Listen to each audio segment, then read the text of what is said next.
God uses relationships sometimes to mold us into who he wants us to be. And even when those relationships sometimes are negative, he's still teaching you something. But sometimes we never see the lessons. There's always a silver lining somewhere. So if you are building something, I just wanted you to learn from my lessons, the things that I have learned when I am building a strong marriage. This has been a marriage of persevering. This has been a marriage of forgiveness. This has been a marriage of trying to understand. Kale, you know? Tugezeko twetegeere naye ncha tetujja kwetegeera. And the thing is, the perseverance of knowing this is a good thing I am going to hold on for my dear life. So when you have a foundation, and let me end with this. When you have a foundation, you remember the Bible, the two houses? One who built on sand, another who built on the rock. Now, both houses looked the same.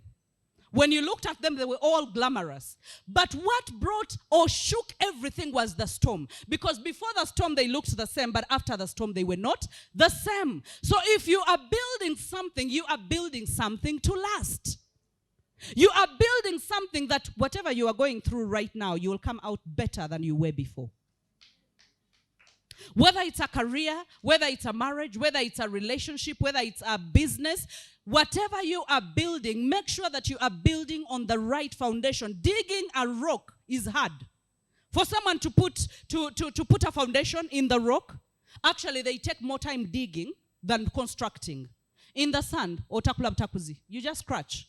And then you are building. So the one that built on the sand, I think built very fast. The one that built on the rock took time to dig and to make sure that, okay, yeah, I know that I'm going to pay this price, but let me dig and let me create on a good foundation. And then when the Chibuyaga comes, or when the storm comes, I really feel like the person who built on the rock was like, let us see. Let us. You know, Luganda has better words. What do they say? Yeah, that one. Kakoleshi? What is it called? There is a saying in Luganda that brings it out well. Emalanga netonya. Netulaba chikola chi? Netulaba ensisira bwezenkana. There are those that build hard things, but hard things take time.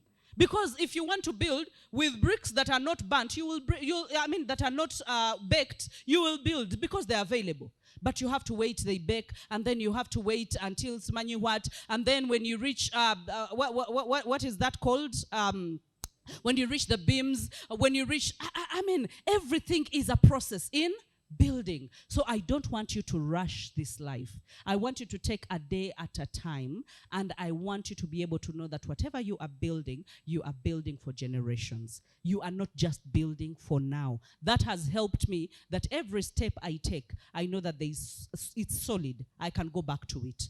I'm not running away from life. No, I am creating stability that even when the front is very hard for me to go, I can take a step back and I know that I am sure. Some of you can't take a step back because you know you built something that is shaky. So when you step back, you are dying. But there are times where we need extra strength and you just need to step back, think, and then continue on your journey. And no one should ever shame you for your speed and moving at your own pace. Okay? So ladies and gentlemen, I need you to be able to join your hands and welcome with me Mr. Sabiti Timothy to come and take us on. Welcome. Good evening. Hilda said a lot, but I'm not shy. Thank you, Hilda. Thank you so much for coming. I will take about 10-15 minutes and I'll be done, because I think we have another session, I think, of Q&A, and I hope the questions are coming. The guys here, hello? Hello. Guys, don't fear to initiate. If you cannot initiate. At my house, I do. It is a shame if a guy cannot initiate. Hello? If you're married, you know that. You have to initiate. Otherwise, you're just suranjala. Eh? Do you initiate at your house? All the time. Yeah, that's good.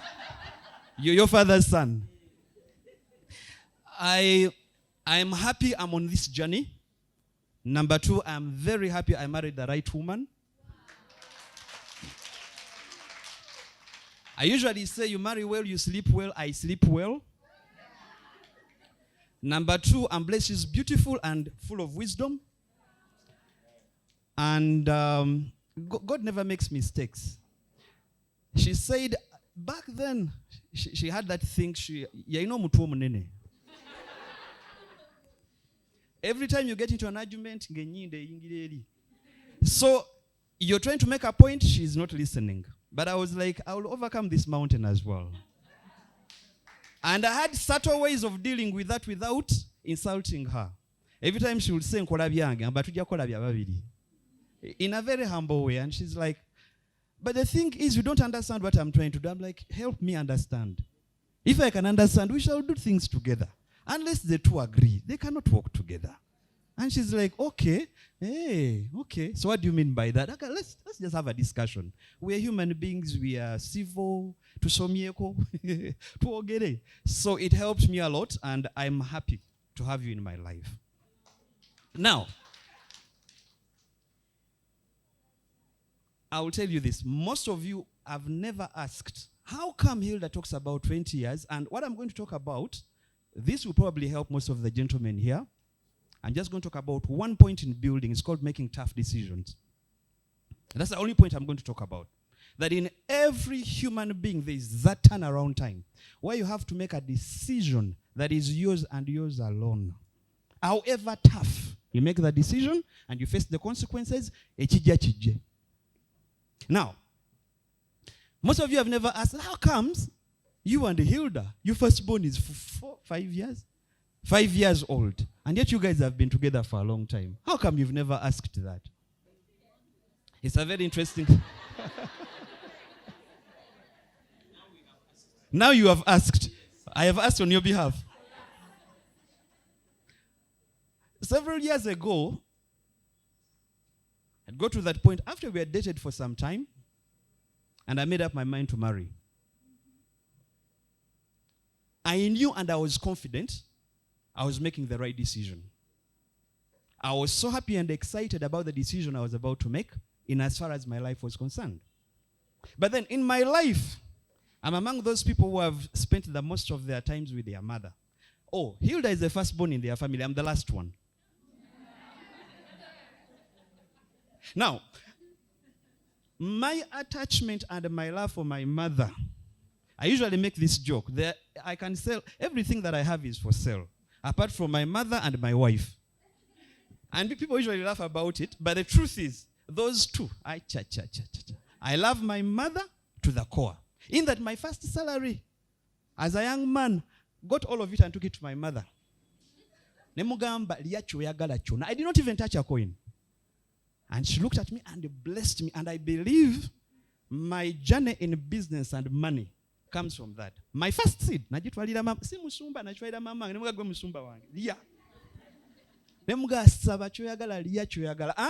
it came from... because she paid the most sacrifice. She sacrificed almost everything that she had to raise us. I come from a family of 7, and I saw my mother one day pull out her lovely gomesi. I saw her one day pull it out and sell it to pay my brother's school fees. That thing constructed, you've been talking about building, constructing, and everything. That built everything that I need in this world, and it gave me an eternal debt. I have paid that gomesi with every money, but I've never fully paid it. I've bought her gomesis, but I've never replaced that gomesi.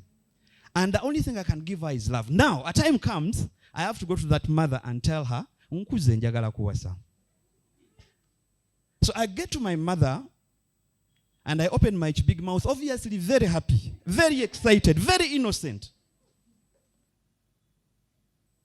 And my mother, because she had been poisoned, you know how we, the last borns, everyone has to make a decision as far as your life is concerned. Everyone thinks they have a say about everything that you are and everything that you must be. If you're here and you're last born, you know what I'm talking about. mukulu wo yakutegeerera abala kyalo kye kikutegeerera byonna. So I get to my mother and not knowing that my mother had had several meetings waiting for me. I think she had had meetings like for a year.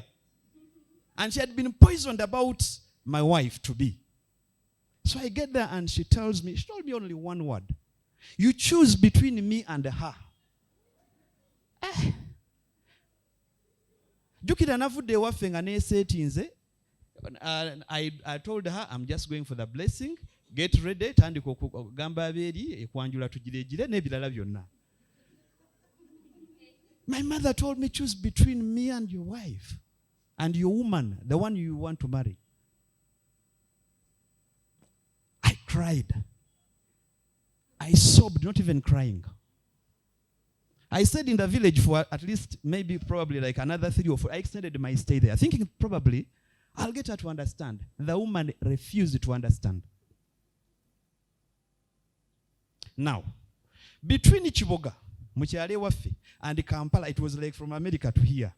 It was very far. And then when I got to Kampala, between Kampala and Mukono, where Hilda comes from, it was farther. Because I didn't know what to tell her. I didn't know even how to bring up the conversation. You know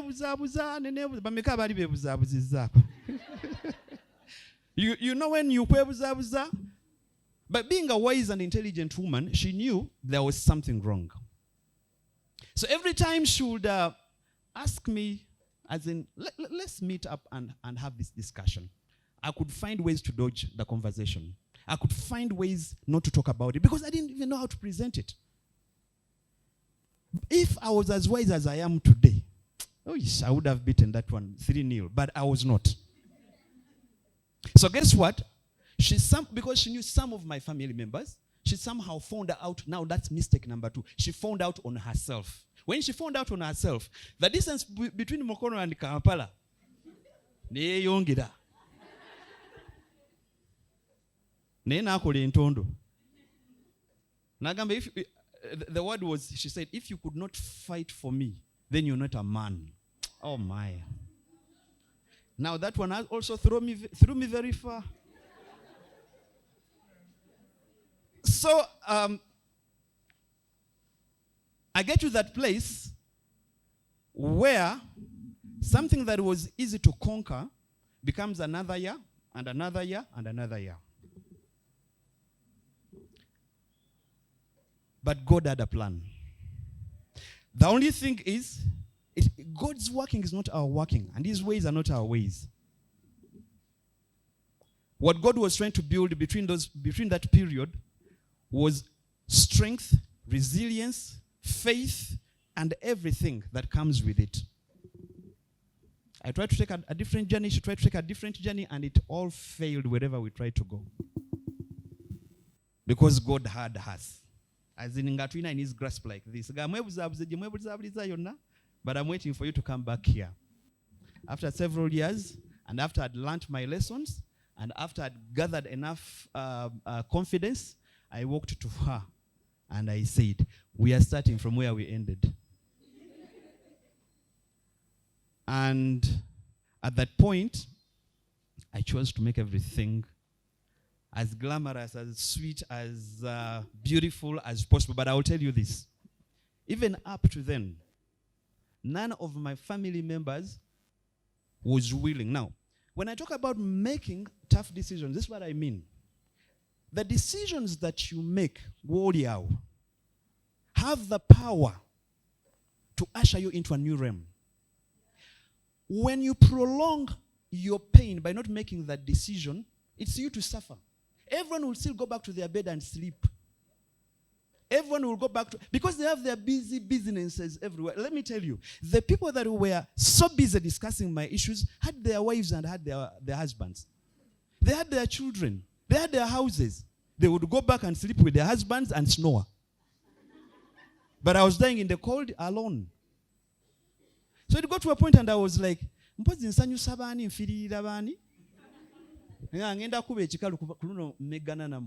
when I went to them and I told them and they started their games again, I told them it's okay. I don't want you anywhere near me. Mom, and I will still love you as my mother, but the decision I'm making is about my wife, and I spend all my life with her.